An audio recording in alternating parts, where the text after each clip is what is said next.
ጾም ማለት መከልከል፣ መታቀብ፣ መሰብሰብ፣ መቆጠብ ማለት ነው። መከልከል፣ መታቀብ፣ መቆጠብ፣ መሰብሰብ ነው ጾም ማለት።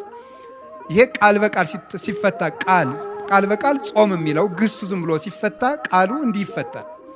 መንፈሳዊ ትርጉም ሲሆን ደግሞ ከኃጢአት ከምግብ በታወቀ ጊዜ በጊዜ ውቅ በታወቀ በተለካ በተሰፈረ ጊዜ ከመብልና ከኃጢአት መከልከል ጾም ይባላል።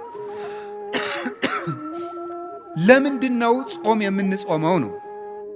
ጾም የሰው ልጅ የተፈጠረለት ዓላማ ነው። ይገርማችኋል የእግዚአብሔር ቤተሰቦች፣ ሰው የተፈጠረው ለመብልን አይደለም፣ የተፈጠረው ለጾም ነው።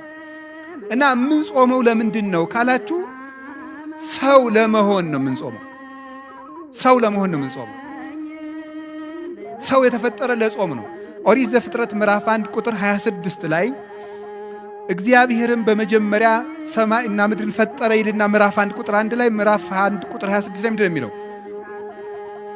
ንግበር ሰብአ በአርአያነ ወበአምሳሊነ፣ እግዚአብሔርም ሰውን በአርአያውና በአምሳላችን እንፍጠር አለ። በአርአያችን በአምሳላችን እንፍጠር አለ ይላል። ታውቃላችሁ፣ ይሄን ጥቅሱን የማታውቁት ነው አይደለም። ሰውን በመልካችን በአርአያችን እንፍጠር አለ። እግዚአብሔርን መስለን የተፈጠር ነው። እግዚአብሔር ይበላል አይበላም? ምእመናን እስኪ ተናገሩ እንጂ ይበላል አይበላም? አይበላም። እናንተ ዝም ብትሉ እኔ መሰክርለታለሁ። ይበላል አይበላም? አይበላም። ሰው ደግሞ በማን መልክ ነው የተፈጠረው? በእግዚአብሔር መልክ ነው የተፈጠረው።